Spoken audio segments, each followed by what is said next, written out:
When somebody's behind you on skis at 40 miles per hour trying to put a bullet in your back, you don't always have time to remember a face. In our business, Anya, people get killed. We both know that. So did he. It was either him or me. The answer to your question is yes, I did kill him. I'm Eddie Webb. And I'm Chris Spivey. And today we're going to talk about The Spy Who Loved Me.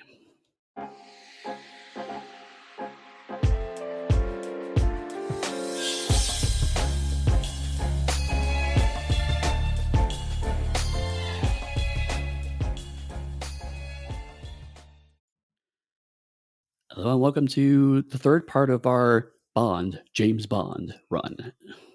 And we've made our way to Roger Moore. The look on Eddie's face when I did my intro this morning, he doesn't know why I did it, but he's like, what? Because we were joking beforehand and it all went away. Eddie, I am trying to bring forth the excitement and energy that Barbara Bach brought to this movie to emulate the way that she herself voiced and portrayed Triple X. Deadpanned. So I'm going to go on a limb and say you're not a fan of this movie. So I made a joke to Eddie because when we were originally looking for which Moors we want to cover, we're going through all of them. And I see that some people consider this to be the best Bond movie there is. That was like Right. their full statement. And I laughed because there is no better Bond movie, of course, than Goldfinger. Or no better movie in the Bond franchise than From Russia with Love. I make these statements now at the top early on. So when we go further down the road, you always know that regardless of what I say, those are my two top tier movies that you have to compete with. Right. In short, in the shorter version of that very long rambling spree, no, I didn't like this movie. I did, context clues gave me some indication that that's perhaps where you were heading. Yes. So I will say that I have a very complicated relationship with the Roger Moore James Bond because, to be honest, he was the Bonds I had growing up. Right. He was the Bonds of the 70s and the 80s for more or less both those decades. And so if I went to go see a Bond movie as a kid, it would have been a Roger Moore film. I got really into James Bond as a kid. I think I mentioned this on the show, but like as a gift, my grandfather got me a collected edition of the James Bond Ian Fleming novels, which is not something you should give to a teenage boy, frankly. But it's James Bond. It's harmless. How could it possibly go wrong, right? So like during the 80s, I was a big James Bond fan. So just by context clues, I therefore had to have been a fan of Roger Moore. I don't remember this time in my life. I don't remember a time where I was ever like a huge fan of Roger Moore, but it must have been true at some point. Then I saw literally any other James Bond and realized I was not as much a fan of Roger Moore than I was. That sounds really tough. So I don't think I saw any James Bond movies in the theaters until GoldenEye. And most of the Bonds that I saw like, was it on TBS, I think, when they would air them? My first exposures were still Sean Connery, which could be like same thing for the Doctor. Generally, your first Doctor is your favorite Doctor. So it could be that your first Bond is your favorite Bond generally. Right. At the same time, I've never liked Roger Moore. He's been too silly for my taste. Right. I did see Octopussy and A View to a Kill in the theater, so I saw very late stage Roger Moore. But you're right. Like, I think for a lot of people, for anything that has a role that's embodied by multiple actors, you're going to gravitate to ones that got you into that franchise. Your first Doctor, your first James Bonds, your first Maverick. Your first James Kirk. You do know that Roger Moore is the character Maverick's cousin and takes over the series for a while. Yes. Actually, let me take a step back because One of the things that's interesting about Roger Moore is that he is the first of what is going to be a surprisingly long line of actors who got the role by playing someone who would play James Bond with the serial numbers filed off previously. In this case, Roger Moore was the Saint, which is another franchise that existed before James Bond, but the way it was rewritten for television was very much in the James Bond mold. Mm. I wasn't a fan Um, of that either. no, it wasn't a good show, but that's what got him to the attention of the Broccoli's and Productions, which eventually he was offered the role because of his work as a Saint. So um, we skipped over on Her Majesty's Secret Service, but the actor who played Bond there, Lazenby, for one movie, also was one of the few actors who never had played a James Bond style role prior to getting that role. Um, but since then, a lot of the actors have played something like a James Bond before they got the actual role. And to take a step back for all right, the little bit I remember about Lazenby, because I didn't look it up or anything, I think Lazenby was more of a model who they saw doing like a commercial ad, and they got him, and then they tried to mold him into a Sean Connery shape to then go and take over the roles. Right. And I can't remember how well Her Majesty's Secret Service did, but I think that Lazenby's agent gave him a lot of bad advice, and then he didn't do well enough for them to deal with him and all that drama, and so they dropped him like a ton of bricks. It was a combination of factors. Uh, because On a Majesty's Secret Service is interesting in the context of other James Bond films. In and of itself is not a very interesting movie, but in the context of other James Bond films, is fascinating. Which will actually it comes up in The Spy Who Loved Me, so I'll save Yeah. that conversation for this. Um, but basically, Sean Connery had so embodied the role that anybody who came after Connery was going to have a rough time. So that was part of it. The movie did not do as well because it just wasn't Sean Connery. The movie didn't do well because it tried to introduce elements to Bond's character that nobody really liked. Most infamously, the fact that he got married and his wife was killed in the course of the movie, um, which in my head was something that got written out, but as we'll see, not actually true. Um, but also, he just, I think what had happened was a lot of people got into their heads what they thought James Bond was going to be. The movie producers got into their head what they thought James was going to be, and there was a bit of clash on that because another thing is Her Majesty's Secret Service went away from some of the humor of the series, and that reacted poorly. So when they brought Roger Moore in, they kind of doubled down on that humor and Well, found some success. kinda. And like you said, it's more complicated. Right, And I know, for instance, one of the things that I want to bring up about Lazenby's Bond is that he actually went undercover at like a whole identity and right, other things that he tried to do, yep, which was different for Bond that people didn't do. It was less going in, shoot him up, bang, bang right away, which is right, and I mentioned that specifically because you see part of that here with Moore, which we'll talk about shortly.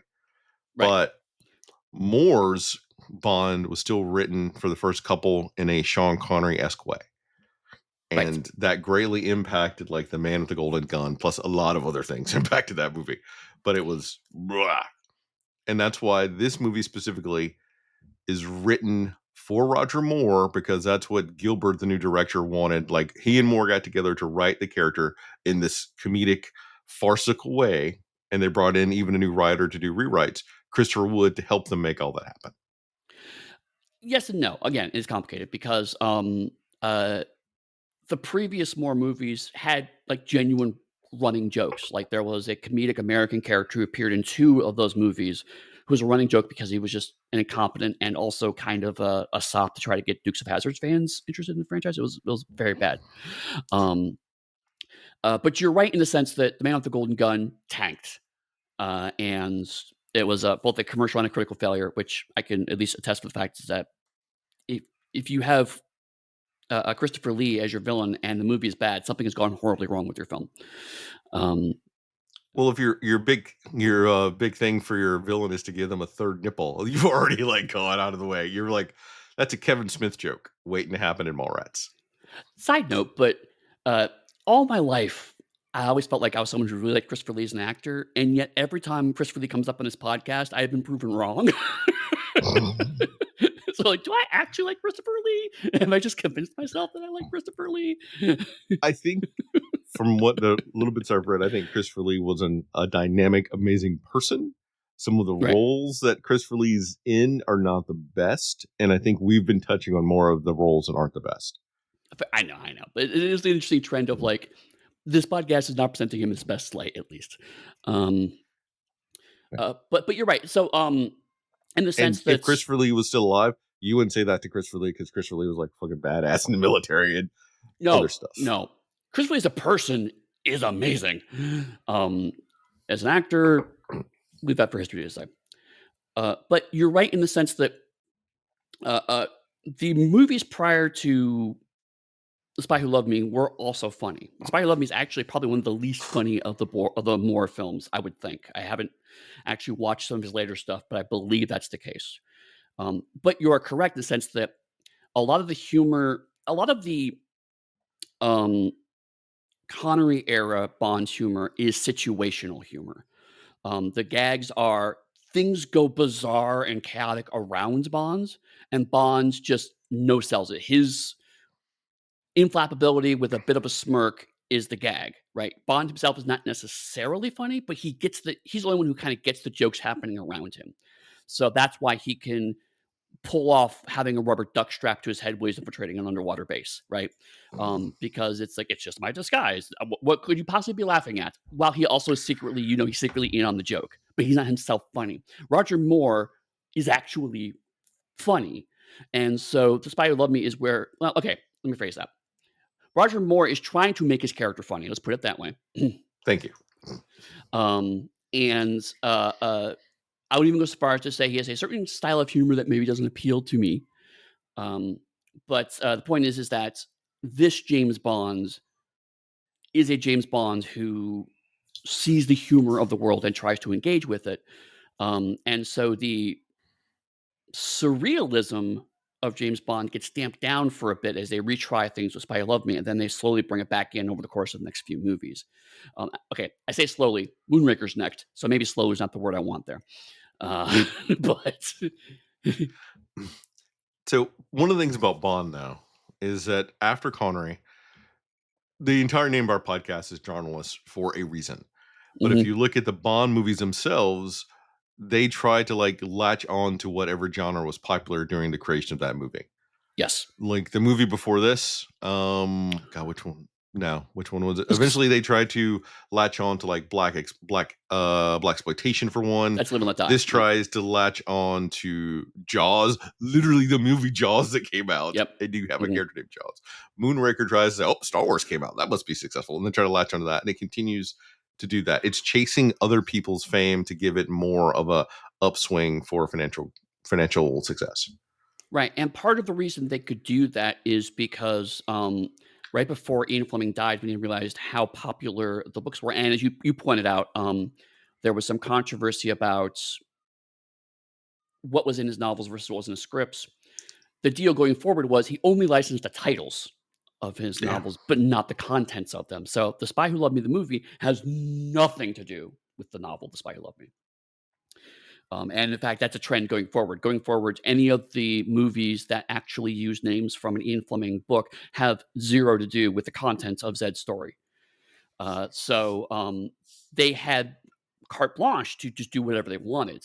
They occasionally may pull a character here and there, but more or less, the since the contents were explicitly off limits, they could try to chase after it. And I mean, as a note, this is the 10th James Bond movie. We've made a huge jump in the number. We've skipped over 7 Bond films. It's only 1977, so we've only jumped ahead 14 years. But that a lot of movies are made in that time period. So they've got to kind of find ways to keep the formula fresh. And one of the ways to do that is, like you said, what is the current hot trend? Is it black exploitation? Is it sci-fi? Is it aquatic horror? Underwater horror. Right. Yeah. Let's find what that is and make a Bond film around it. So yeah. I mean, we said before, science fiction enters James Bond at Goldfinger, but what that means is that science fiction is itself also able to do most any genre. So if you have spies plus science fiction and spy fi thing we talked about, that means that spy movies can be almost any genre. Again, the at some point, we may want to do this actually, but the BBC, The Avengers, is basically Doctor Who in the sense that any kind of story can be crammed into the Avengers if you try hard enough, and they did. So, I mean, there's a Maybe wide we'll do variety. like Mhm. maybe we'll do like a 60 or 70s. We'll make specific chunks of years and we do like a BBC TV run. Because if you really Maybe. want to go to some BBC stuff, I want to go back and talk about Sapphire and Steel because that is a show no one ever talks about. And then there's a show that has somehow said, let's make a Doctor Who show in the 70s with somehow even less budget. And more psychedelic. Yeah. So yeah, we could. But like the point is that you're right. The Bond films established their own tropes and then very quickly its own genre. But then as we hit the 70s, it becomes increasingly clear that the Bond film has zero interest in staying within the confines that other people have retroactively applied to it. Yeah. This is probably the most James Bond of the Roger Moore films, in a sense that is one that you can see most of the pieces in place. But even then, like you said, it's very clearly not only is it ripping off Jaws, but also weirdly ripping off itself because there's a lot of Doctor No also in this movie. Um, And I think a lot of the beats are also pulled from the movie before this too. Like literally. So it's because in uh, go ahead. I would say like the other part of the reason for that I found out in the course of researching this one is which I'm going to talk about research in a second, but I found out research of this is that um, Aeon Productions originally had the license only if they made a James Bond movie every 18 months. Otherwise, they would lose the license. So they, I found this because to do one of the two commentary tracks on this DVD. And it was the set designer, the producer, the director, and the writer. I think one of the writers. And they're talking about how they were thinking about this movie when they were finishing up The Man with the Golden Gun, and during this movie, they started thinking about Moonraker.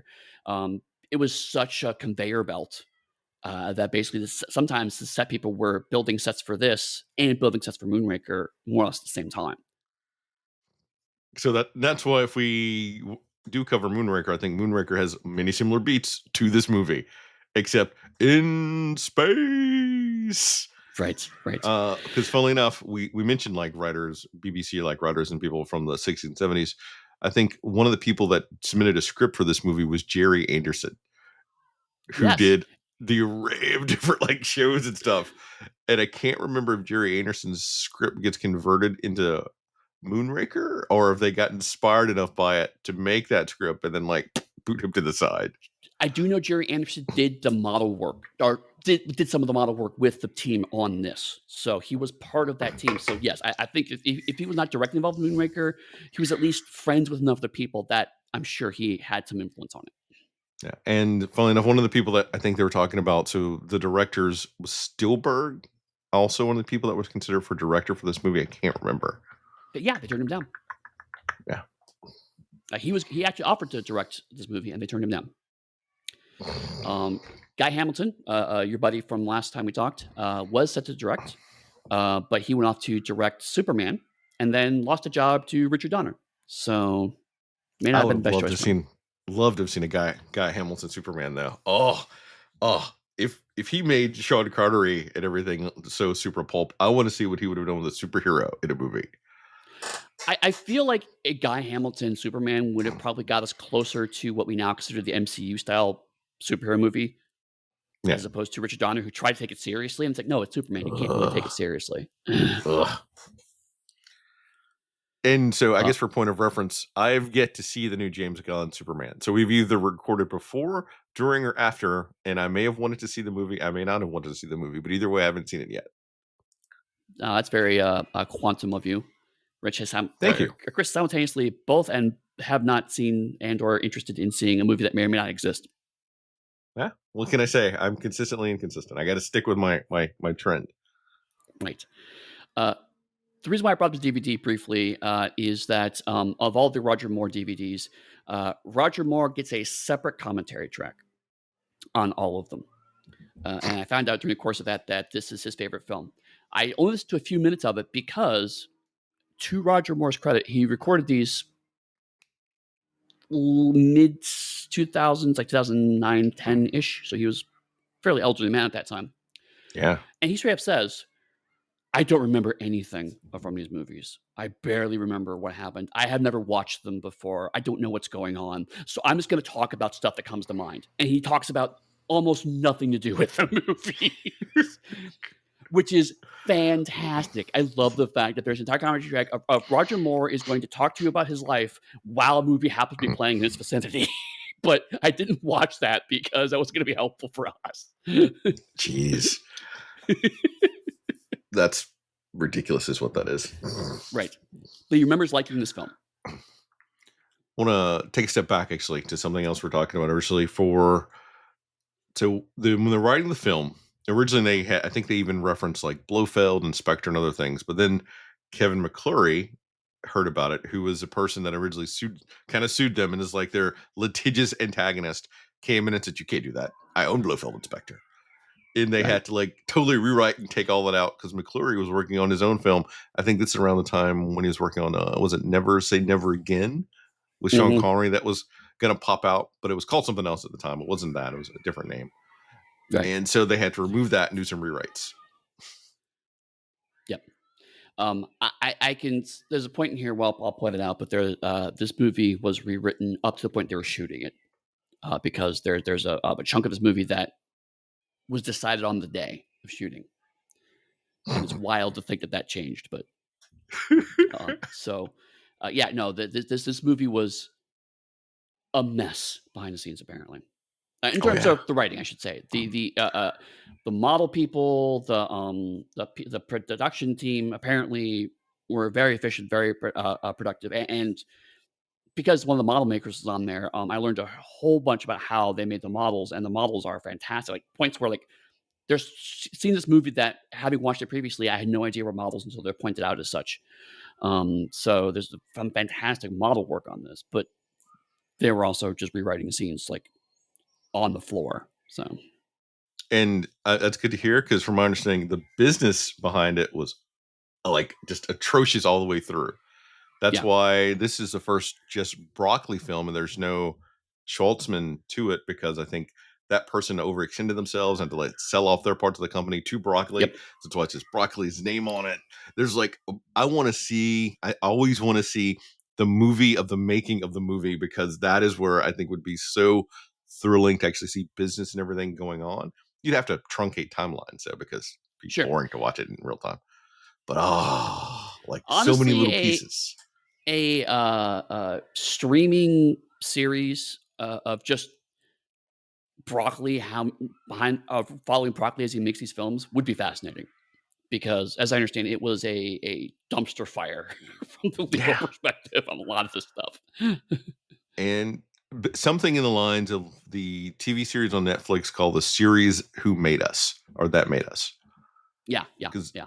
they did so for that show, they did Back to the Future. They 3 or 4 seasons. There was like a Back to the Future season, there was a horror season and a Die Hard season or something like that.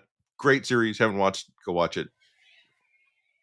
Yes, but it would be cool if they did like just one series of just we'll take 6 Bond films and cover 1 Bond film each episode or something. I've all right. So I gave Barbara Brock some shit up top. So let me take a step back and say that originally she was not like the first choice. If I remember right, there was some sort of there's a French actress or someone else who offered to take half of her normal pay to come work on the movie. Like, no, we don't want you. We want Lois Childs, I think's her name, who they Mhm. wanted to be in this role. But she is an actress had retired for like a brief window of time. She retired and that was it. And I think they brought in Barbara close to the filming date or something. Right. Um, But Lois Child says show up later in the James Bond franchise because she's like, I want to do that.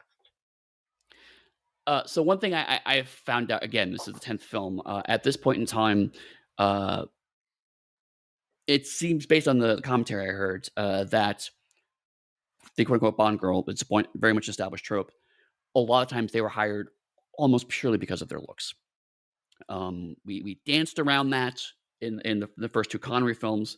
Um, but Honor Blackman was a genuine sensation, and I think a lot of people, because they mentioned Honor Blackman in context of this movie, um, and I think they got the wrong lesson from that. It's like, oh, she's gorgeous, so that's what we need to hire. Not, oh, she's a fantastic actor and could make Sean Connery look fantastic next to her. That's what we should hire, right? So, so that's So the problem, so that's what whoever these people were saying that's what they did going right? forward. I know that for Honor Blackman, they hired Honor Blackman because she was a great actress. She looked great, but she also knew the martial arts they wanted her to know. Like that Oh, was okay, part of the reason for her. It was she was like the whole package. Everyone else they've okay, gotten has been more aesthetically oriented. right. I mean, later Bond films, it does circle back around to that, but we're away from that. We got a way to go before we get back to that. And you're not completely wrong. I'm gonna go back and say it was Guy Hamilton, my buddy at this point, who decided to go that route and hired her. Because if you go back and look at Doctor No, Ursula Andrews didn't speak English. They had someone come Right. in and dub her roles. She was chosen because she was a beautiful woman. I think she eventually learned English and did more acting because she's in the Woody Allen Casino Royale movie. Right. I bring it up because without that context, I would have assumed that they were always hiring purely for aesthetics, and they got lucky with Honor Blackman. But the fact is that, and we've said this before, hearing people who worked in the movies explicitly say they're referencing Goldfinger when making decisions on this movie. It's like, okay, so our conceits last episode of Goldfinger's where the formula sets, even the people making the movies were looking to Goldfinger for inspiration, right? So it's like that Yeah. was codified. So if that was your inspiration, if you're not just looking at the whole line, but look at that specific movie, then you got the wrong lesson from it. If we assume that the hiring decisions are consistent throughout, which is not true because there's some people involved, Mm-mm. but if we assume that, then Goldfinger's a fluke in otherwise that train. I can't remember from Rush with Love right now well enough and how well that actress was in the role. I think she was good. Sh- all of her lines are redubbed. Oh, there we go. Yeah, So yeah, Goldfinger. right. And we didn't, and I did not rewatch the Sean Connery Bond movies afterwards, so I can't speak to Thunderball and the other ones. Right. Yeah. I've watched them. I don't know that I watch them just for fun. I didn't do any research on them, but so yeah. So it's frustrating, uh, uh, but it's also a little more frustrating because this is one of the few times where Bond gets a genuine rival that is a woman. And she is generally written to be actually really competent in her job. She's not a dupe of a higher authority like in The Spy Who Loved Me. She's actually a really good special secret agent. It's just you're right. The energy the actor's putting into it is subpar. Let's put it that way. Yeah, I would have. Oh, almost. Never mind. Not going to berate her. She got the role. She came in and she did some work. Anyone is getting paid to do some work, I am happy for you. But Anything else about the so for movie as a me, whole before we go into? Oh, go ahead. it's hard to overcome just my general dislike of Roger Moore as James Bond. I know other people. I think did he have one of the longest runs of James Bond? Yes. But anyway, meh, is what I say to the entire Roger Moore. Um, Roger Moore has been in the most James Bond films. He was in 7. And the only person who's been in the role longer start to finish is Daniel Craig. But Daniel And Craig that's has some because big of gaps in there. yeah. Um, okay. My So, last comment. yep. I would love to see Patrick McGowan try to do this James Bond movie. Any of the Roger Moore movies. After I would love to drop Patrick McGowan in just to see what he would have done with that role. Is that going to be just every Bond movie? It's like, what if Patrick McGowan did this movie? Goldeneye. It's like, Patrick McGowan's 90, but what if he did this movie too? Yes. Come on. No, I'm not even gonna say it. It's early Roger Moore days, so I'm not gonna comment about later Roger Moore, where he literally stood there and people fought around him. We'll get there. We'll get there. We're not there yet. Two ballistic missile submarines, one British and one Soviet, suddenly vanish. James Bond, MI6 agent 007, is summoned to investigate. On the way to his briefing, Bond gets ambushed by a squad of Soviet agents in Austria, including Sergei Barsov, during a downhill ski chase, but manages to evade them, also killing Barsov in the process. The plans for a highly advanced submarine tracking system are being offered in Egypt. There, Bond encounters Major Anya Amasova, KGB agent Triple X, as a rival for the microfilm plans.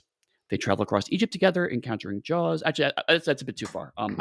Side note: usually I prepare these a bit more. I didn't have time to, so this will be a little more scattershot. So I'm actually to stop where he meets Do you want Double to Seven. stop where we first meet Triple X, or do you want to Yeah, go that's where I'm all the stopping way? now. Yeah, yeah. Okay. So I gotta everything from say two before ballistic missiles.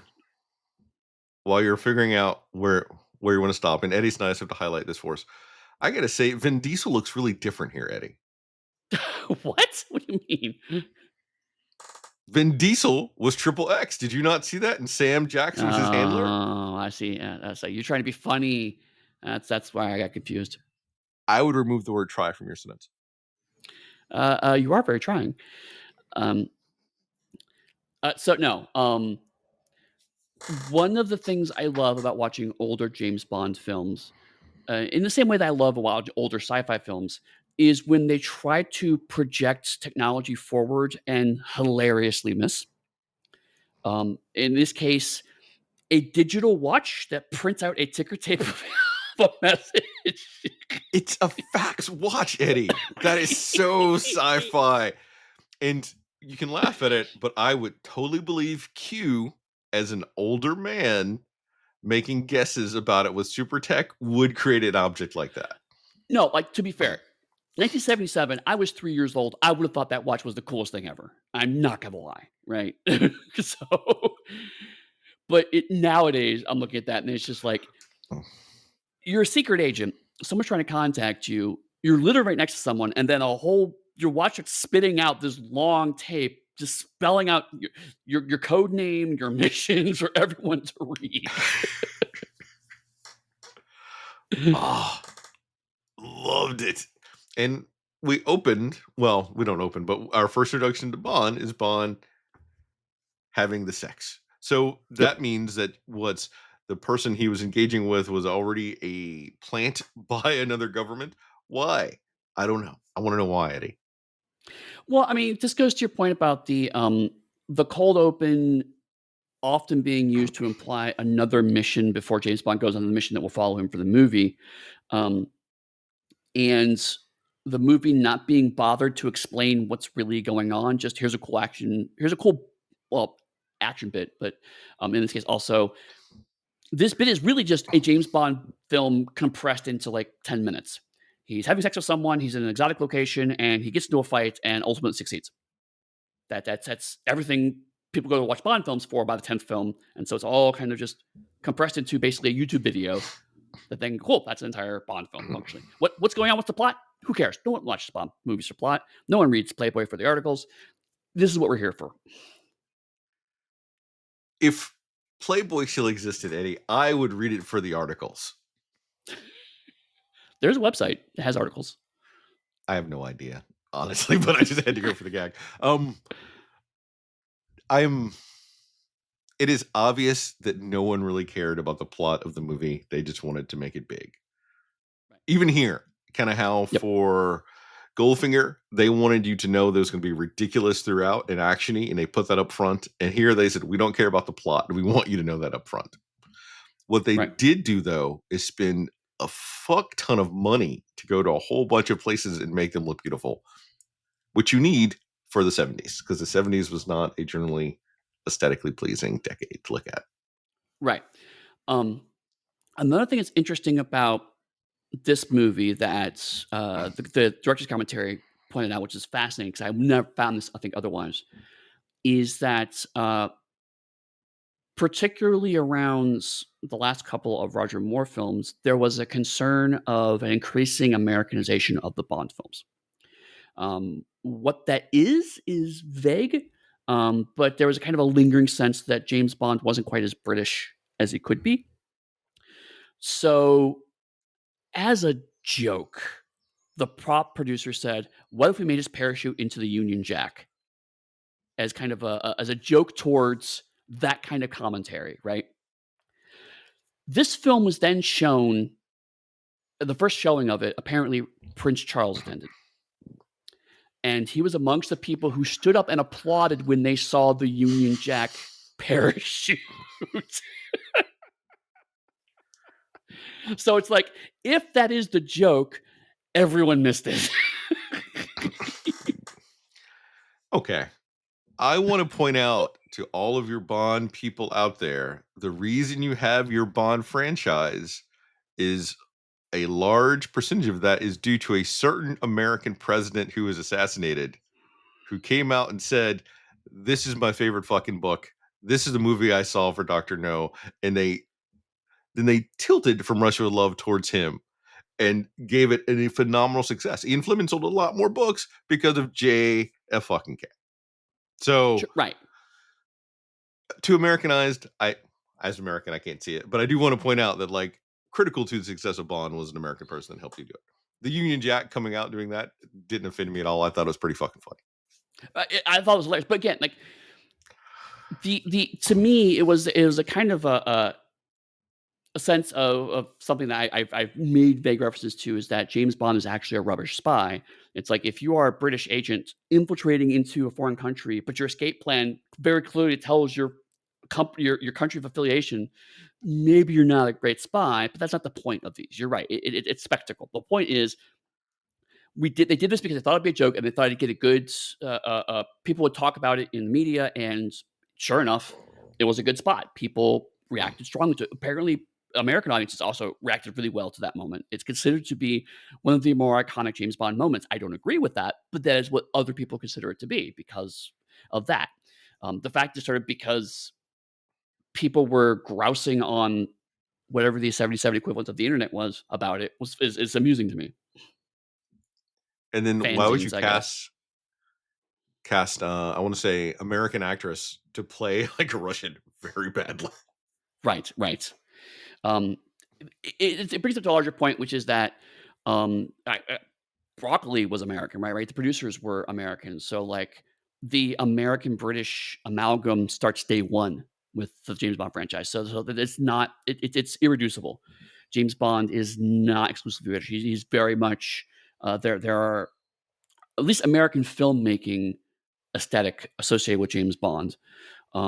So I mean, you're right. It is silly to say remove all Americanisms from James Bond. It's been there from day one.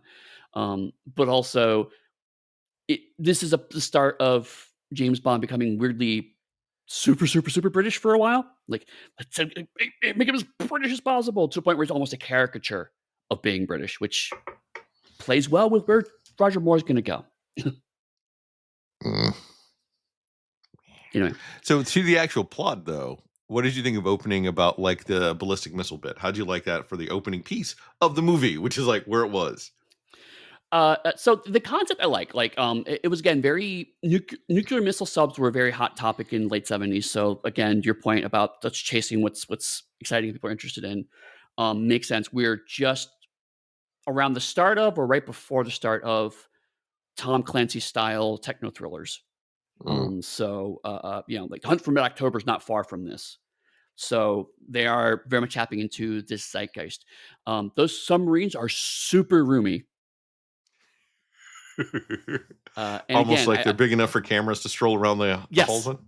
yes, and apparently hilariously, the producer talking about how they did that exactly right because they need to move the cameras around the interesting angles.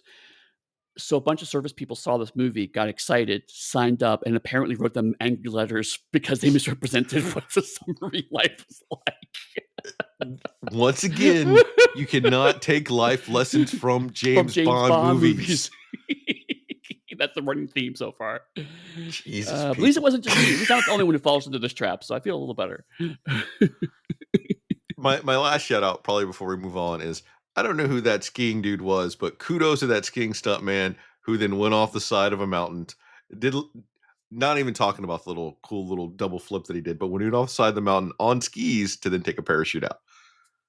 Actually, glad you mentioned that because the stunt person originally wanted to just straight up jump off the mountain. Yeah. Like, had done the math of like the cliff needs to be exactly at least 5,000 feet high that I can land safely. The government where they're filming at said, "Absolutely not." And so the stunt person, this is not like the stunt coordinator or the stunt person himself proactively negotiated all this, and said, "Well, it's okay if I jump out of a helicopter with a parachute." He said, "Yeah, yeah, of course, that all the time." So he jumps off of a cliff and lands normally. Then they reshot it of him jumping out of a helicopter with skis on and then do the parachute. Um, as kind of a, okay, fine. If we do it this way, we'll do it this way because you say this way is safe. If you watch the skis, because the skis come off as he Yeah, oh, yeah. falls off the cliff, one of them hits him in the head and knocks him unconscious. He's briefly unconscious, almost forgets to pull the parachute. Jesus. So the allegedly safe way of doing it damn near kills him. Which is, I'm laughing because it's like it's so funny because like he had to negotiate what he thought was a safer way of doing this, and he had the math to prove it. But the government intervened and ended up actually doing a much more dangerous stunt as a result. Ridiculous.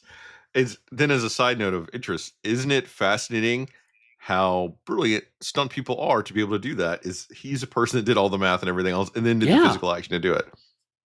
No, one thing that rewatching these in this thing has been really helped me realize is that um, these movies are are pretty open about. It's obviously not Roger Moore doing all this stuff, and at the point where it becomes almost a point of parody, frankly, in later films. But that gives you leave to look at this exact art form of stunt people and making safe stunts and making stuff that look interesting but keep everyone safe. And it was the 70s. That's a little dodgy, you know. Filmmaking was not as safe as it is now. But still, you're right. It allows you to actually appreciate that in a way that with other films and certainly with modern films, they try so hard to hide that divide that you're spending just as much time figuring out is that actually a stunt person or not. But this one's like, okay, it's obviously a stunt person, so let's just appreciate how good this guy is to ski backwards, fire something, turn around, ski forwards again, and then jump off a cliff. Like Yeah. amazing set of skills. So next time you're rolling up a stunt person for your game, I've seen a lot of people dump the int stat. I would not suggest dumping the int stat, No, or if you do lower, increase the skill stats in academics. Just saying. That's it. That was my whole bit.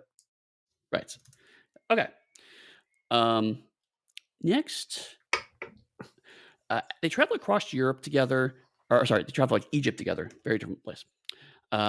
They encounter Jaws, a tall assassin with razor sharp steel teeth along the way.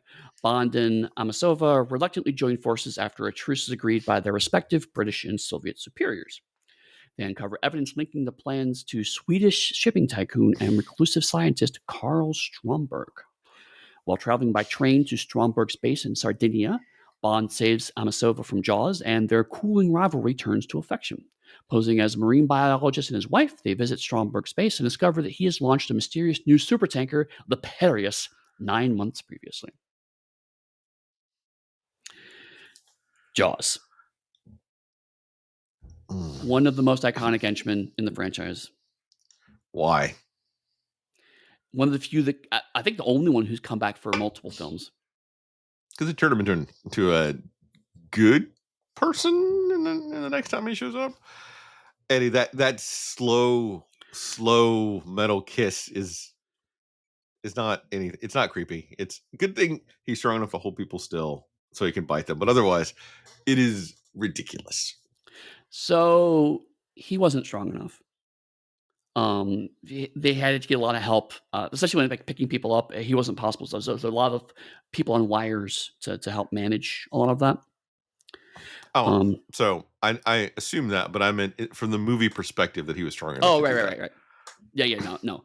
Um, Jaws is a hilariously rubbish villain.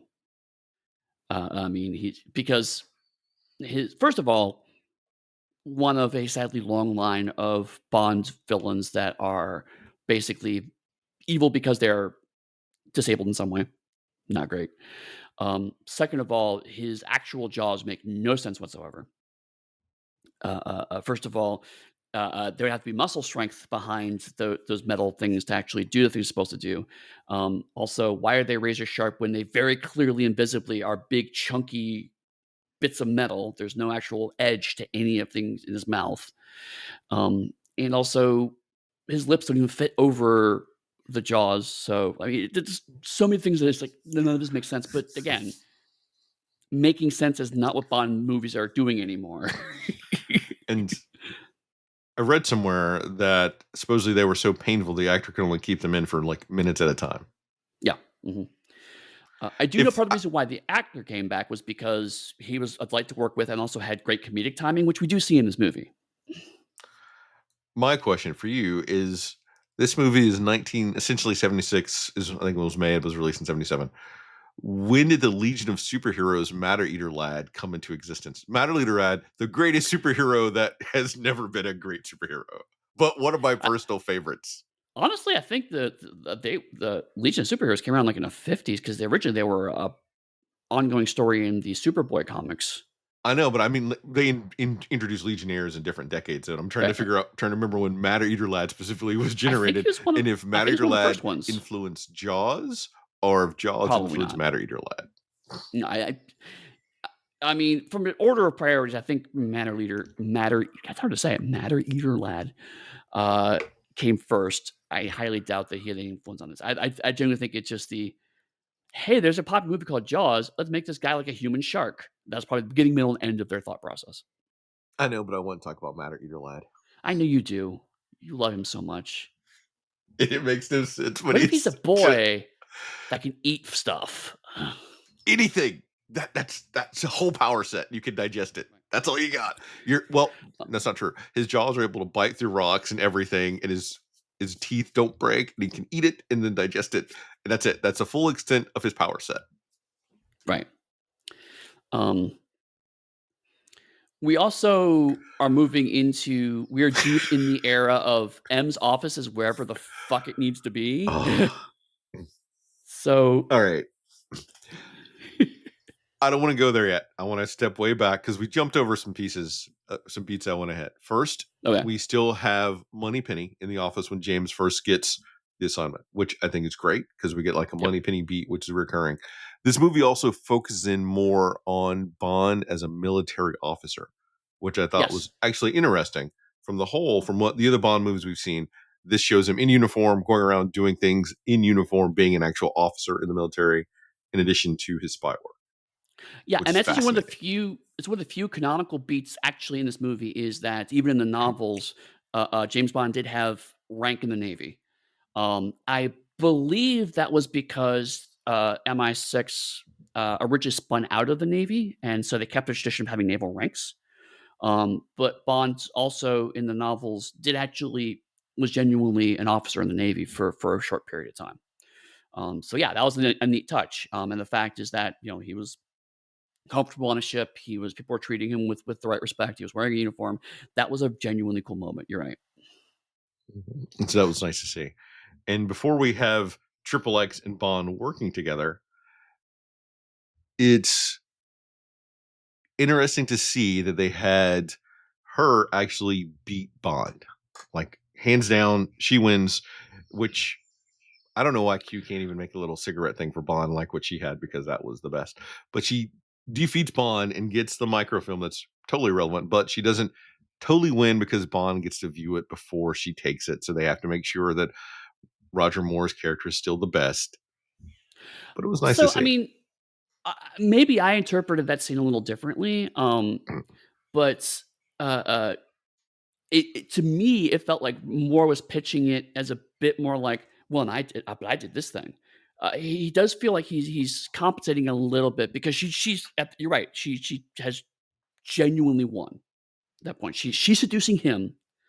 She knocks him out, takes the microfilm, and then Bond goes, "Well, I actually looked at it and it's rubbish." But it does kind of become a bit sulky to me while watching it. Yeah. So I like the fact that, like, no, the Russians just have one over on us. Um, and you're right. It's one of the few times where even throughout Triple X, it's a Bond film. Bond's going to be the superior protagonist, but Triple X is still a genuinely good secret agent in her own right. Um, More interestingly, when I watch this again, I kind of realized that Triple X is more Sean Connery's Bond than Roger Moore's Bond.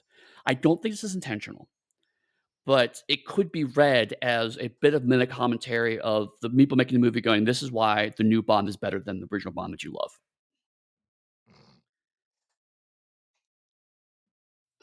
I didn't get that, but then of course there's no way that I would think that or come to it with It's such a neutral ground to have that opinion.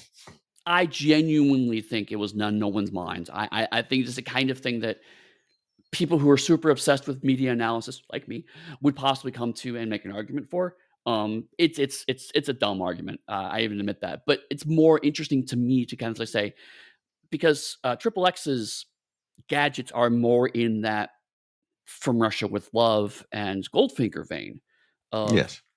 ordinary objects that do a thing, and the fact that we get no equivalent Q scene of here's all the gadgets means that her pulling a cigarette and it turned out to be a gas thing is a genuine surprise even to the audience as well as to Bond because Well, we're I so think used that's to why the going Q scene happens later, though.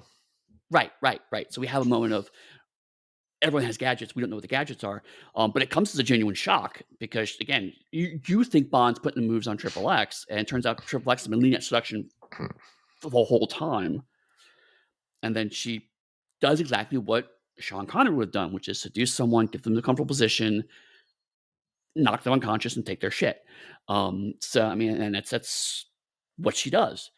Yeah. And Which you should note from the very beginning when she's introduced, because on the phone where they try to pull the switch about who Triple X is, it's like Triple X is at a like pleasure retreat or whatever it is, and they yep, show you a dude that looks Connery-esque from the back, and then turns over, and then they call on Triple X, and he moves so she can answer the phone. yeah, and right, exactly. And so like it's very much she is their equivalent of James Bond. And that's one thing I really like about this movie is that again, regardless how the actor portrays it, I do like that at least on the page this woman is just as capable as James Bond, and in fact does better.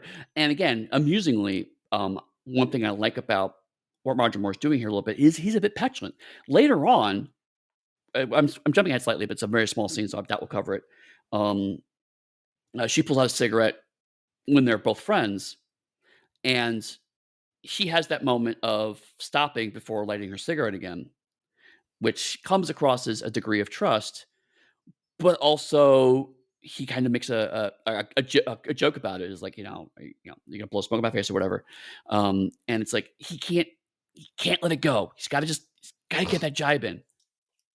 And she just blows it off, like, she doesn't say anything, but the way she blows it off is everybody's like, "I would have done something completely different. I'm not gonna do the exact same thing again, Jesus." So her one of the things that her subdued performance does well, one of the things I'll give her a compliment on, is that it does read as confidence. Mm. At least in this part of the movie, it does. Oh, sure. It's not. Mm. A Again, I think it's a bit by accident, but to me, watching it, it's like, "Okay, she's very confident." And then the fact is that her emotional range doesn't change as things should change. So that's the bigger problem, and it gets really bad at later on in the movie. But right here, it's just like she's a cool, sophisticated spy, just like James Bond is a cool, sophisticated spy. She doesn't have the sense of the humor that he does, but she's just as good.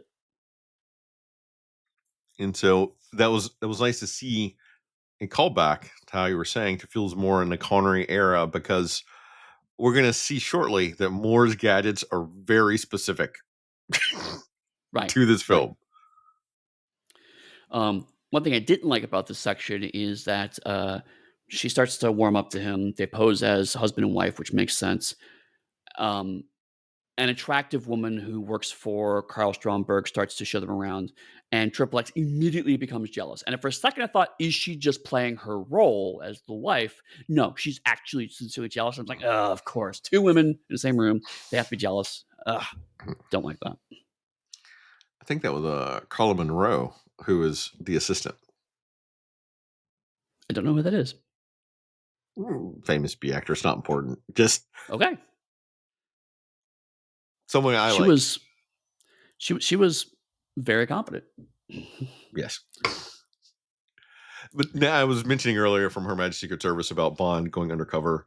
This is another chance for Bond to go undercover. These are things generally that Connery Bond didn't do. And even Roger Moore doing it doesn't feel right.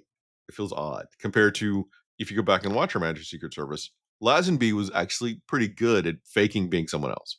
It could be because he Yes. wasn't used to being Bond yet, and so it was easier to transition versus someone that's been Bond in a couple movies. Right, right. Yeah, Her Majesty's Secret Service is odd just because I mean, part of the reasons why I decided to cover it, is because at least my decision not to cover it was because it's not really a Bond film in the formula.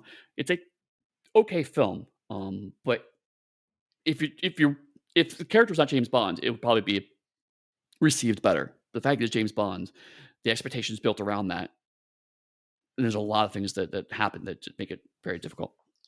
And the reason I agreed for us not to cover it because if Eddie covered that, that means I would have to cover the Woody Allen Casino Royale, which I refuse to watch again. Right. I refused to watch it the first time. Um, uh, okay, yeah, I'll say something about not that scene yet. So, okay. Anything else about Sardinia? Uh, Oh, Sardinia. Go ahead. so, I was totally offended because I'd forgotten about it, but the Lawrence of Arabia bit, I hated it. Was offended, hands down. That's it. That's all I got. I'm Yeah. gonna let it go. Um, the bizarre nature of James Bond films doing something right for in absolutely the worst way. Location shooting is top of that list because this is a Bond film that shot in Sardinia, right? That is not going to happen very often. Very rarely is a big budget movie going to come to Sardinia to film on location. So that was huge for them. You know, invested a lot into the country. It gets a lot of attention because what these movies do really well is that people see this location in Bond films, go, I want to maybe go travel there. So, that's great for Sardinia. But then every time they do this location shooting, they always show it in the most stereotypical, through the lens of a British tourist way they possibly can. And it's always like, so yeah, Lawrence Arabia thing. It's like, as a movie viewer, it's very clear that's just an homage to Lawrence of Arabia. That's the whole beginning, middle, and end of the bit. Yep. The fact that a British super spy in 1977 thought that they can go to Sardinia and dress like that and not attract way too much unfortunate attention is deeply concerning. And I'm glad the production crew got to go to places like Cairo and everywhere else. That would have been fucking amazing. I still want to go to Yeah. Cairo today just to go see. But no, it's meh.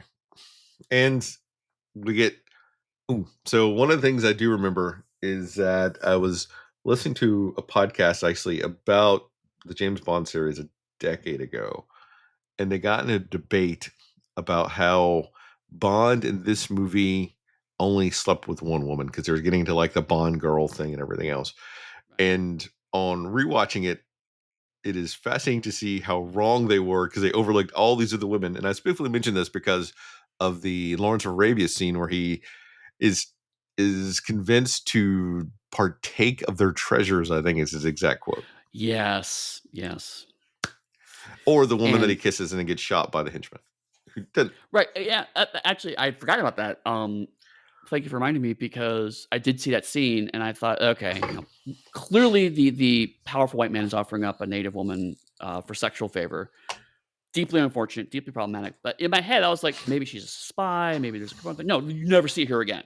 Nope. That's her whole purpose in the scene is to be offered up for sexual gratification. And it's just like, wow, why did we need that? That's it. That's all I got. Okay. As they leave the base, a henchman on a motorcycle featuring a rocket sidecar, Jaws in a car, and Naomi, the assistant slash pilot of Stromberg, in an attack helicopter, all chase them. But Bond and Amistova escape underwater when his car, a Lotus Esprit from Q Branch, converts into a submarine. Jaws survives a spectacular car crash, and Naomi is killed when Bond fires a sea air missile from his car, which destroys her helicopter. When examining Stromberg's underwater Atlantis base, the pair confirms that he's operating the submarine tracking system and evade an attack by a group of Stromberg's mini subs. Back on land, Bond finds out that Leparius, after being fitted out 9 months ago, has never visited any known port or harbor. Amselva discovers that Bond killed Barsov, who is her lover, and she vows to kill Bond as soon as their mission is complete. So, the Lotus. Another example, we talked about this in Goldfinger, of a car company giving them a couple of copies of a car they wanted to really flog. In this case, Lotus is not Aston Martin, but Lotus is like, hey, this is the car we're really super excited about. And it is 1977, a very sexy supercar. And apparently the shape of that car, when they got it from Lotus, inspired the production team to say, what if we made that into a submarine? And they did that by building a whole new third Lotus that could actually be a submarine. There's 0% of the Lotus is actually in the submarine Lotus car you see. It's a completely new structure they made for this movie. Because you can't turn a car into a submarine. It doesn't work. That is fascinating. That's pretty awesome, though. I'll Because give this is them one of the few credit for things I their do remember about this constant movie is ingenuity. this moment. Yeah. And like, as a kid, even I remember like this moment, and the only few things I remember of the movie, and I was like, that can't be true, but I don't know how true it is. I also remember seeing there was a MythBusters special where they got a whole bunch of James Bond's props and gadgets and try to see how many of them were viable, like the ejector seat they made and whatnot. And so this is one of them, and it's just not, because there's too many open gaps on a car that water would get in. And also the way cars are built, you want the metal to be as thin as possible to go fast. You want it to be as thick as possible to resist pressure. So it's just design wise, they're going in two completely different directions. So a lot of the actual car diving into the water, wheels flipping over, that's all model work, it turns out. And I had no clue until someone on the commentary said, I did that model, I did that model, I did that model, that's a model shot. Because it does look really seamless. Good for them. That is genius. It is a very plot specific vehicle that sounds like it was built. They wrote the movie piece around it. So it was nice Yes. to see, but still Q is a fortune teller who knows everything Bond needs before it happens. Right. Yeah, we are definitely in the era of Bond has his gadget, not because he sneaks it in and therefore gives him an advantage when he wouldn't least expect it. It's we have written entire action set pieces around this gadget, so he now has to have it. And the reason why Q would give it to him is nowhere near anyone's consideration. It's like, hey, you're going to Sardinia and you're going to Egypt. Both places not notoriously well known for having a lot of water around them. So let's give you a car that turns into a submarine. It was fun to see though when they before as Q also popped up anywhere with Yep. the new gear for Bond. He tells Triple X to stay here, and he goes and talks to Q for himself by a couple minutes before she walks over, Right. which gives you a chance to have the supposedly surprise of him turning it into a sub before it happens, which is then instantly reversed by her using like the ink spray or whatever it was because she stole those plans 2 years ago. Like that was a nice beat. Yes. Yes, I like that. I The other thing I like, which again is I don't think this was the intention, but it reads funny to me now, is all of Triple X's gadgets and or information come from her being a really good spy working on a modest budget. She has very small gadgets. They're very compact. And she also, like I said, her knowledge of the sub is, I stole those 2 years ago. You never knew. Um, the British response to these problems are throw more money at it. And so there's a luxuriousness around Bond's gadgets in this film specifically, but other films as well, where it's just like, where is the money for all this coming from? So You I know? have, I have two thoughts on that. One, I can see that if it's a British movie made by British people, they want to infer they have more wealth and stability than any other country. Yes. Exactly. My second thought that I think may be more pertinent to story wise is that Triple X's gadgets would be smaller in nature because women are generally, to be considered sexy, women generally have to wear less clothing. So there'd be less space for her to have Okay. stuff that she could store versus a dude that's generally considered sexy if he's like in a tuxedo or something that has a whole bunch of pockets. Like That's pockets actually a here, good pockets point. there. I carry a briefcase. I have more gadgets in. Triple X, I carry a tiny purse that I can only have a very small device in to do something. That's a good point, and actually that ties into, James Bond's, one of the times actually, I think we already passed it, one of the times where he fights Jaws, during the light show, at the pyramids, where he has a gun and a gadget, goes at Bond, and she just has her martial arts. But you're right, she's also wearing a sheath dress. There's not much room to put a weapon in, so she's got to rely on Yeah. martial arts. It helps that she can do those and Roger Moore can't. So that also helps. So it goes back to also a way to reinforce like gender norms and societal Mhm. expectations onto people. That's a good point. That's a good point. Um, Jaws surviving the car crash, uh, apparently him kind of dusting himself off after that was an ad lib, and was one of the reasons why they wanted to put him in the next movie. It was because that kind of comedic, like, showing through body language a story of this character is something that watching it with that knowledge is like, he's actually a lot of the Jaws character is coming out just from the actors, the way he's positioning himself. And so the fact that he ad libbed that, it's like, oh, that's what the actor brought in. Isn't it? He was thinking about his role, even though it's extremely minimal archetypal role.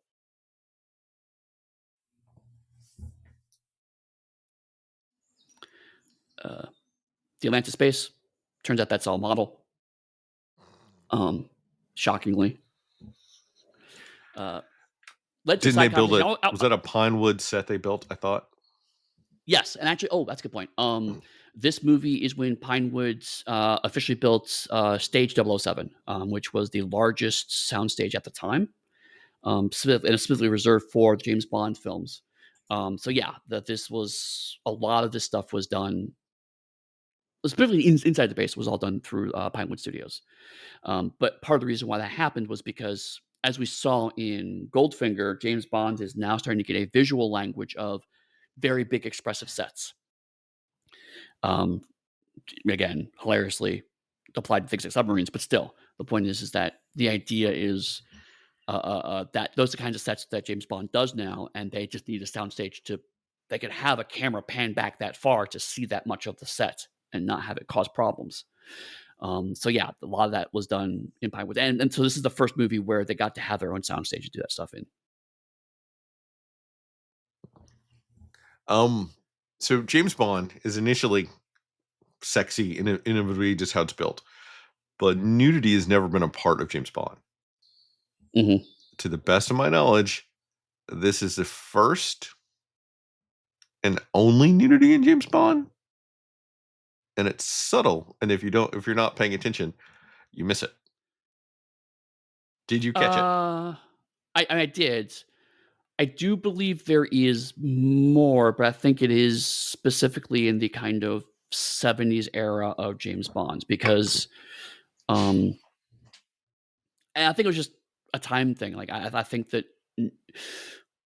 nudity in James Bond films became a little more prevalent around this time period because it was a little more prevalent in 70s cinema. And then when it became, no, this is a big budget action franchise, and in America, those things don't play well, so we're going to reduce the nudity. I think in the 80s, it gets clamped back down again. But yes, there was a little bit of nudity in here. Also, in the opening credits, certainly there's bits of it that, like, those women are very clearly nude.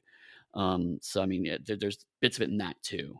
But yes, I did see that there was a brief dude scene in the underwater base, right?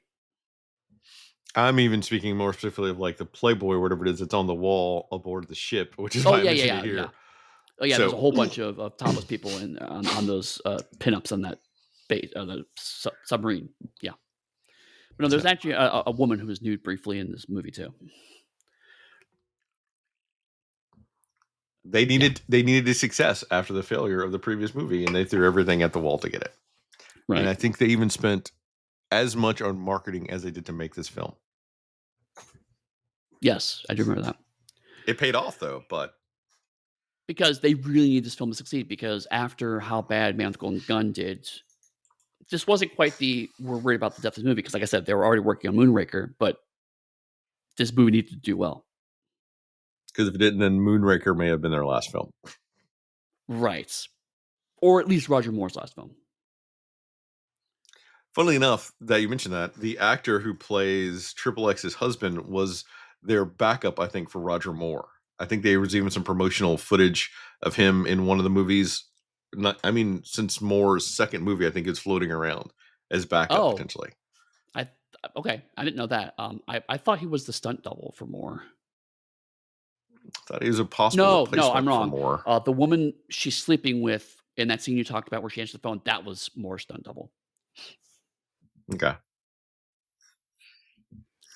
That's interesting. Okay, so the scene about Amasova discovering that Bond killed Barsov. That was written on the day. The whole that guy he killed was her husband's. When they shot that scene, no one's mind. He was just nameless goon. Good. This guy Because added the day of shooting. that's good to know. Because I was thinking the whole time I was thinking that is a weird, like, plot related item for him to have only killed one of the assassins after him. Because I noted it. That's the only person that died. Everyone else got knocked out, pushed aside, he ran away from. Yep. It was a good No, ad lib. it is. And basically it came about because the writers and then to the actor's credit, the woman playing Triple X all kind of noted she just heel turned on him for no apparent reason. And it's the well, because she's ultimately supporting the Russian government, but it was pointed out by the actor, no, they're working together. There's no it would make her Russia's life worse if she were to betray Bond. So why is she doing that? So she's like, so she thought there was an answer. It's like, just tell me why it is, so I know, so I can portray it. The writers went, "Oh, crap," and so they realized he did shoot somebody in the opening scene, maybe that's her husband's, so that's why it shows up all the way at this point in the movie. Oh, by the way. And then later scenes get rewritten to account for that change, and so on the one hand, you're right, it's a great change for the movie. On the other hand, because the actor playing Triple X did not have that in her mind, her reaction to it and her seeming acceptance of it is just nothing. Here is one of the few times I will defend the Barbara Brock. Given Okay. his speech about their line of work, I would understand that a spy would then take that reaction. Because literally, that's their whole line of work, and he breaks it down to her. The fact that she wanted revenge is understandable, but the questioning of it all makes sense. Like, I could see someone processing that. If this is what I do, you're right. That doesn't mean I'm not going to kill you for taking away the person I love.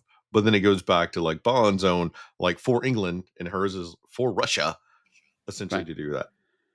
Right. But the frustrating part for me in particular is that early on, uh, uh, we get a weird note of continuity with Her Majesty's Secret Service. Her Majesty's Secret Service, we keep talking about this, but it's this weird nexus point because it's a movie that the 70s, 80s, 90s, even 2000 movies all try to disavow.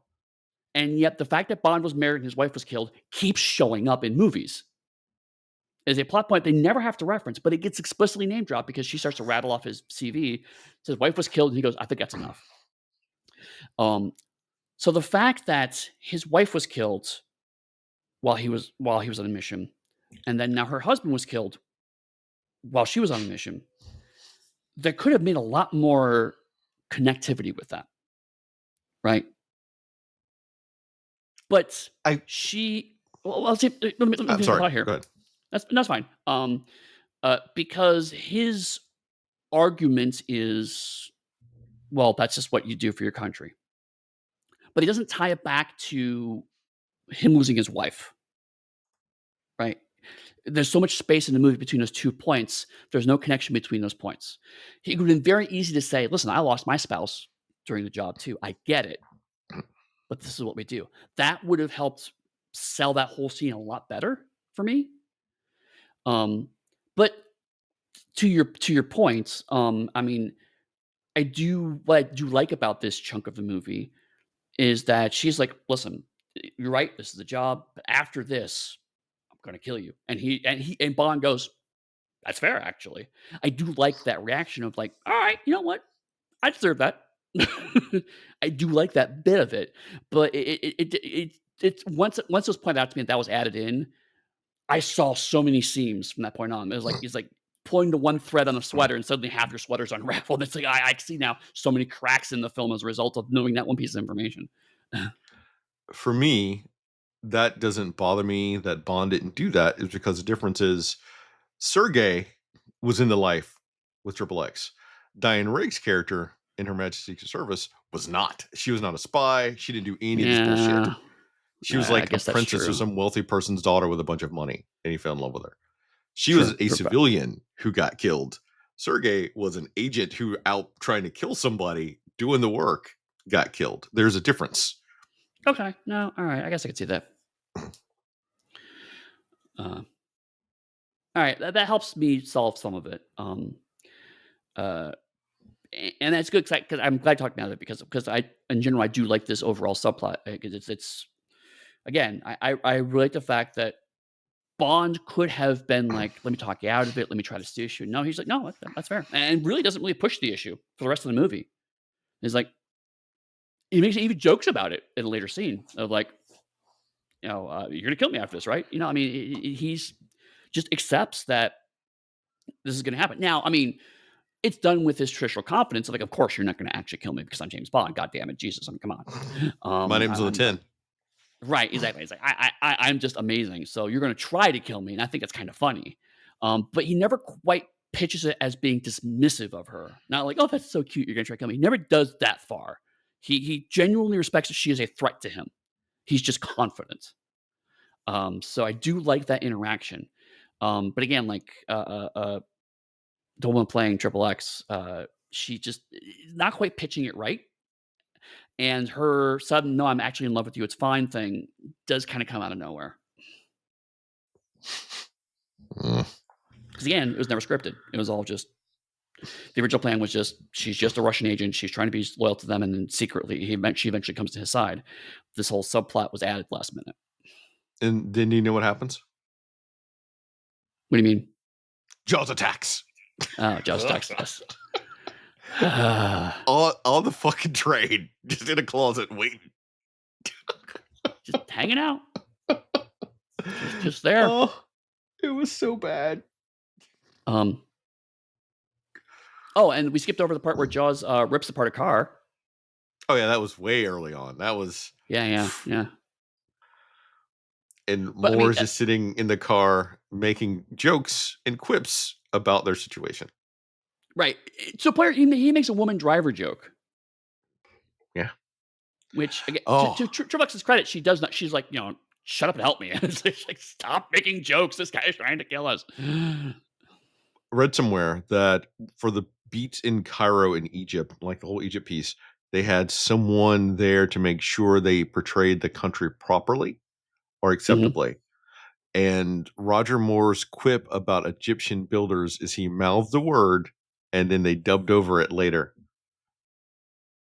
back in the studio. I believe it. I believe it. I do know that the reason why the builder's gag is there is because the scaffolding they put up kept falling apart off cue. So it was actually a joke at it was a joke inserted at the request of the set team or the prop team because like this prop is rubbish. We're sorry. Please feel free to make a joke about how bad it is. Um, but then Roger Moore went a certain way with that line. It sounds like. Ugh. Anyway, anything else about that chunk? No, I'm good. Bond and MSO aboard an American submarine, the USS Wayne, to examine Leparius, but the submarine is captured by a tanker who's revealed to be a three-bay floating submarine dock that holds the missing British and Soviet submarines, because that's totally how boats work. Stromberg sets his plan in motion, the simultaneous launching of nuclear missiles from the captured British and Soviet submarines to obliterate Moscow and New York City, respectively. This would trigger a global nuclear war, which Stromberg would survive in his underwater city of Atlantis because radiation doesn't go into the water, and subsequently a new civilization would be established underwater because Imperius Rex. I was going to make a Namor joke. You knew this was going to happen. I'm surprised we went this long without it happening. Did you notice my total lack of Namor jokes? I know. You're a coward. It's too obvious. I know. So the USS Wayne, apparently a real submarine? Why do we need to bring the Americans on? Because reasons? Yeah, because it was a British and a Russian submarine that were originally captured. And this is where the plot, such that it is, gets real dicey, because it's like the whole plan was to have the Americans and the Russians nuke each other. So why did the British why even capture a British submarine?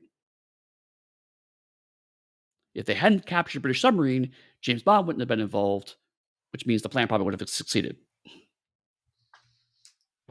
Yeah. Oh no. Right. I could see a version of the script where there's probably a throwaway line of that was a test run to get the actual Soviet and American submarines.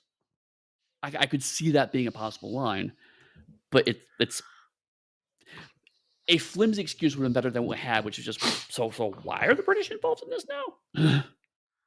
To a plot beat I let go by until now, but I want to bring up briefly. How does Stromberg know the bios or CVs of James Bond and Triple X early on in the movie? Like when they come in disguise, he already knows who they are. How does he already know that? Given what you mentioned about the rewrite, I suspect the answer to that was that he was a member of Spectre, and that was the whole point. And they wrote that part out, but forgot to put anything back in. So there are lots of little issues like that throughout the whole movie. No, but it's funny. But since you say that, like, on the one hand, having Spectre and Blofeld be in this movie would have solved quite a lot of problems. Oh yeah.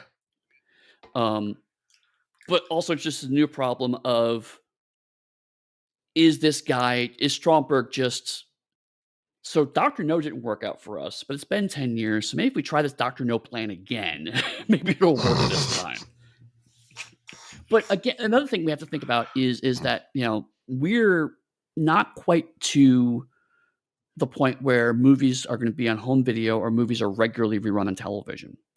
So there's a very good chance people watch this movie hadn't seen Dr. No, and that moment is gone. It's not being shown necessarily anymore. So recycling chunks of Dr. No isn't necessarily a bad plan because people probably haven't seen Dr. No. But this is a lot of Dr. No.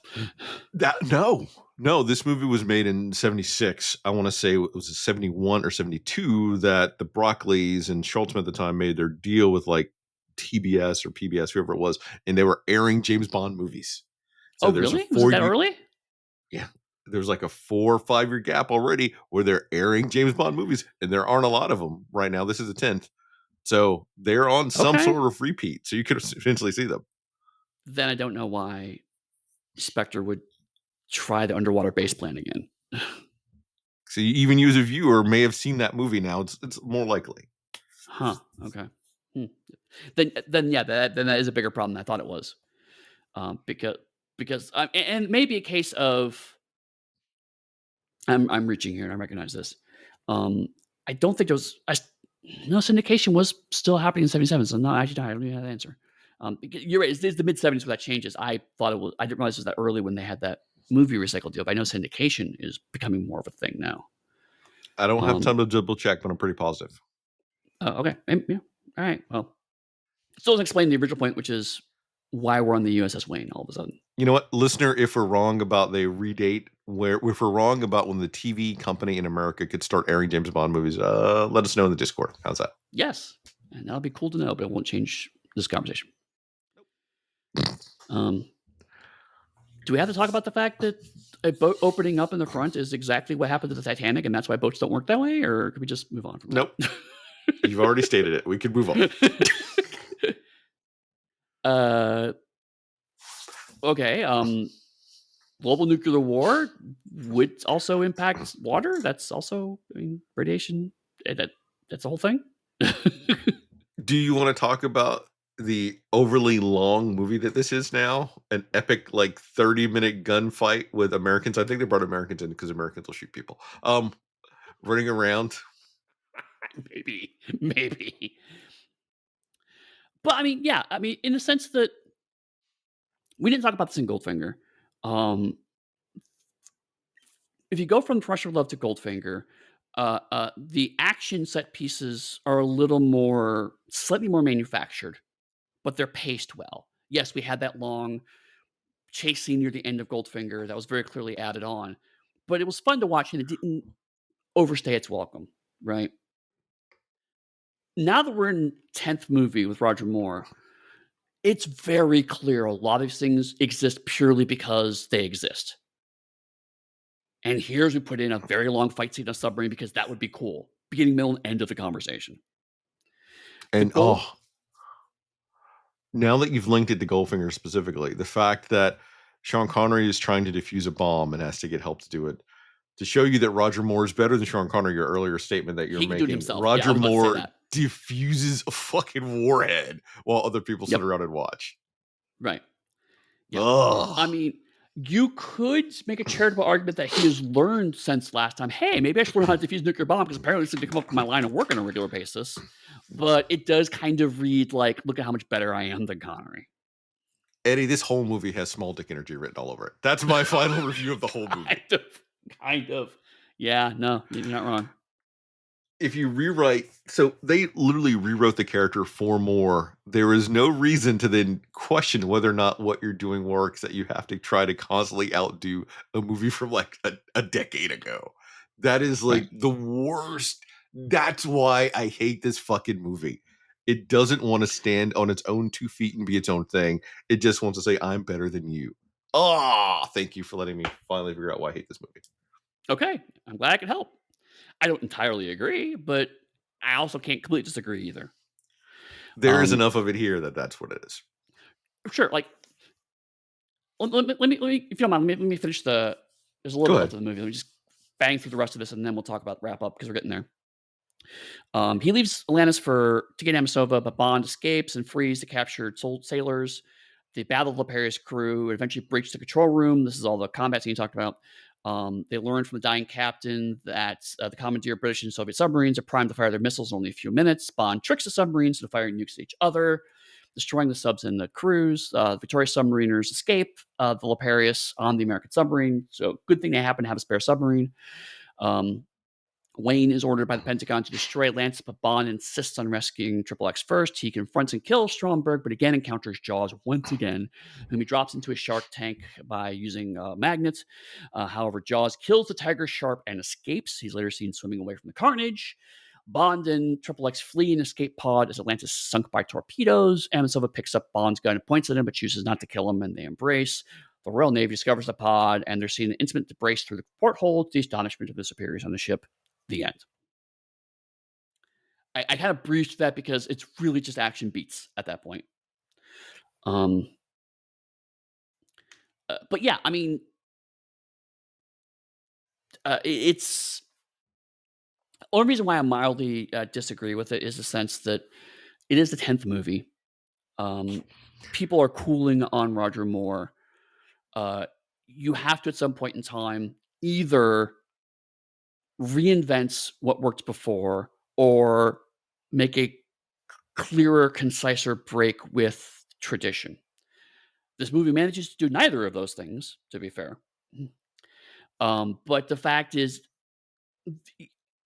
I can see the logic of no, we have to make sure that Roger Moore is even cooler than Sean Connery because he's going to be our guy that we're behind. So we've got to make sure that he looks cool to a 1977 audience.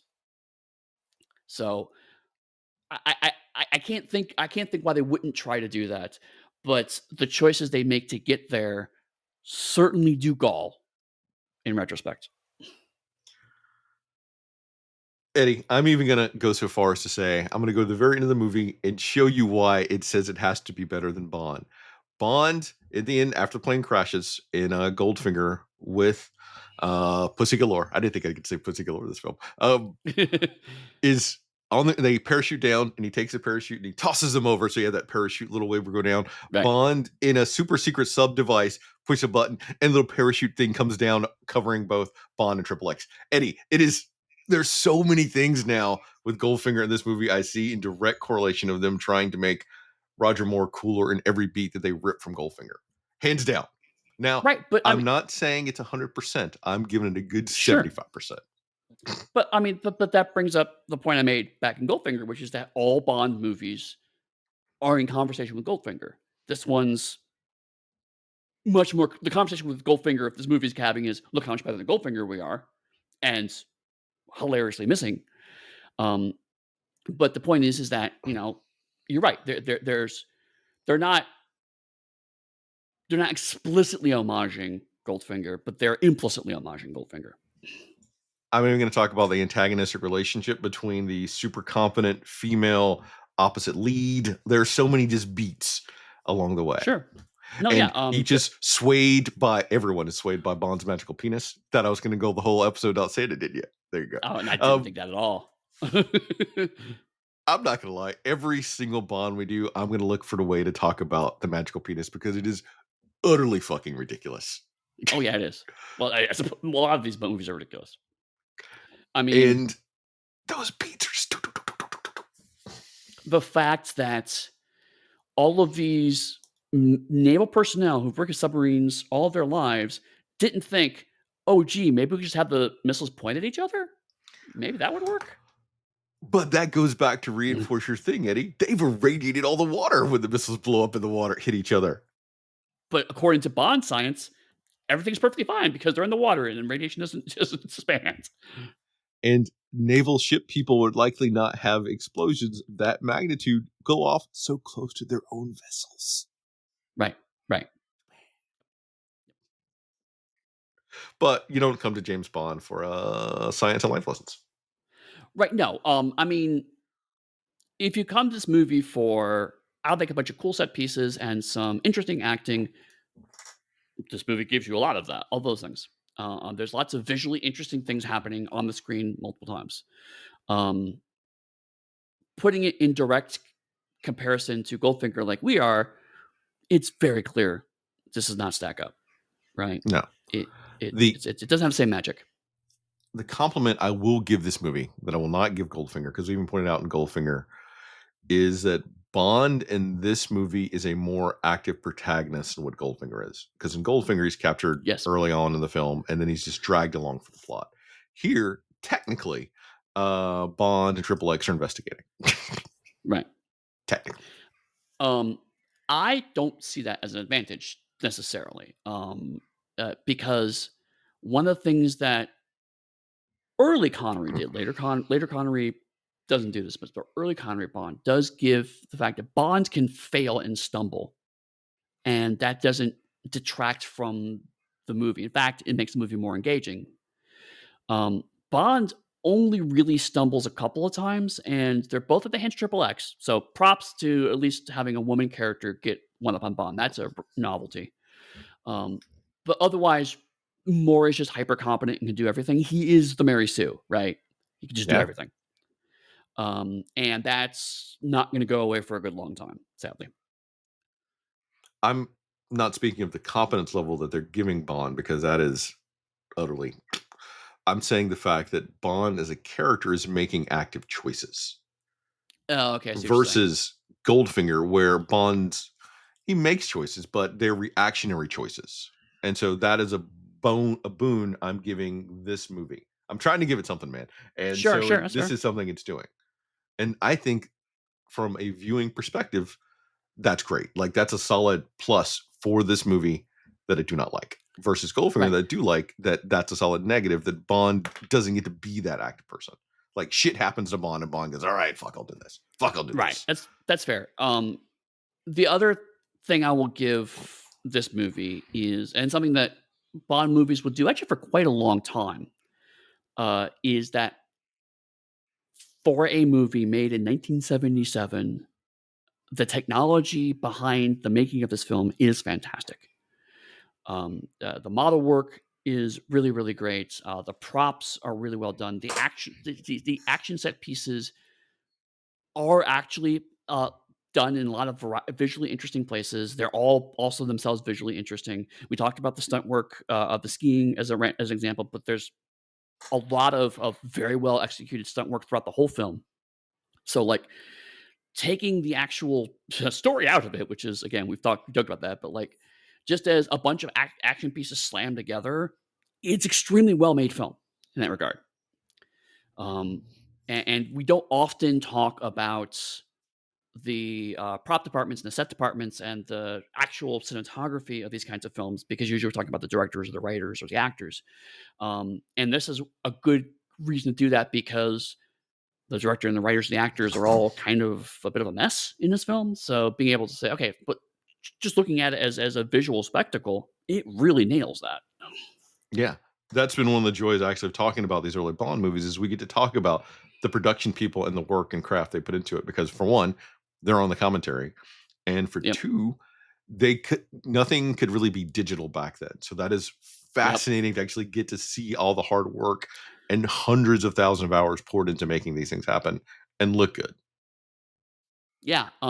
As at one point, Atlantis, there is a scene where several scenes where the ships and submarines go in and out of Atlantis. And so basically, they had to actually build one of the legs so they could have the models go in and out. And the models, because of the way water flows off of models, you have to make them relatively large because otherwise the water droplets are too visible. And it's very clear watching it that it's a small model being videotaped. If you watch old Godzilla films, for example, you can see how the water effects look different because the model's too small. And eventually they make them bigger. So those models are like maybe a quarter real size. And so that one leg of the base is a small skyscraper in terms of what they had to build. So just the practical effects that go into it. Even before I listened to commentary, I was in appreciation of all the practical effects because you're right, 77, there's zero digital effects. It's all practical. And so stuff that today would have very clearly a lot of people would have been CGI today. But back then all had to be practical effects. And in fact, they made it look so good. Yes, there's some Yeah. dodgy blue screen, but blue screen was dodgy for a lot of this chunk of time period. So like that for the time period, it was perfectly acceptable blue screen, you know? Bush screen still dodgy like 5 years ago. So Right, right, exactly. No, because that's part of the things we talked about, for instance, for Goldfinger, when they had to like cut the roof out of a car and things like that to make these things happen. And Mhm. now to hear that they had to do all that extra model work for like the Lotus underwater, utterly fascinating. Yes. So I think I'm on the side of I don't think I enjoy this movie, but I certainly respect it. What I can say now after our discussion is that I enjoy this movie now more in this conversation in retrospect than I did having to watch it again. That's fair. Will that continue on to our next movie, I wonder? I know that people are going to be shocked by this, but for my pick, I saw knew we were going to do this movie. So the reason Eddie picked this movie is because I picked the next movie and he Yes. decided to go earlier in the timeline. I chose Moonraker. If we're gonna go for obnoxious more, then let's go over the top with James Bond in motherfucking space. I haven't seen it since it first came out, since I watched it probably on TBS when it first came out. Oh, I have watched it So recently. I Oh, have man. no idea of what to expect. I'm also curious how Lois Childs does, who is the actress they really wanted very badly to be Triple X. So I can see if her acting is good enough that makes me think that Triple X with her would have been exceptional, or if I go, Barbara Brock was a perfect choice. So we'll see next time we do this. As a note, so this, Moonraker 79, so it is just after Star Wars and Star Trek: The Motion Picture, so have that in your mind when you're watching this. Yeah, but it did it beat Empire by a year? Is that one? Yeah, it did. Empire was 81, I believe. Yeah. No, no, no, you're right. It would have been around the same year as Empire because Return of the Jedi was 81. I think Return of the Jedi was 83. So I think you're right. Okay, well, whatever. Point is, yes, If we care enough, we'll look it up and let you know at the start of the next it's in episode. that weird late '80s zone of sci-fi is big, but we have no idea what big budget sci-fi films actually look like. It would be after Aliens, but Aliens would have zero influence on that movie. It would have been around the time of the Black Hole movie, right? That's what we're talking Oh about. my god. Yes. Oh god. Yes. It's that era of sci-fi film, so buckle up. And in case you're curious, this is going to be the last Moonraker will be the last more movie we carry before we move on in the timeline because we're kind of doing little two beats, but that'll change shortly. Right. Yes. So yeah, it helps. I think that these two movies will ultimately hit a lot of the vibe of Roger Moore's oeuvre. You're going to kind of get the two ends of his. Everything else kind of falls in the middle between these two movies. Totally, I think so. This is a good kind of moment. Although we are going to miss Roger Moore being visually too old to play the part and having stunt doubles that are maybe 20 years younger than him. So we're going to miss that fun. I'm okay with that. We're going to miss Grace Jones too, which is sad. But anyway, so if people want to talk to you about why Roger Moore is your favorite James Bond actor, where would they find you? You can come actually talk to me on Blue Sky about that, and we can have a lengthy, very civil discourse until everyone else on the social media jumps in to comment something negative about whatever it is we say. Otherwise, if you want to support me, you can go to my Patreon, Harlem Unbounding, with Chris. I'm actually dropping 3 to 4 posts a month now, or my website at darkrootstudios.com. What about you?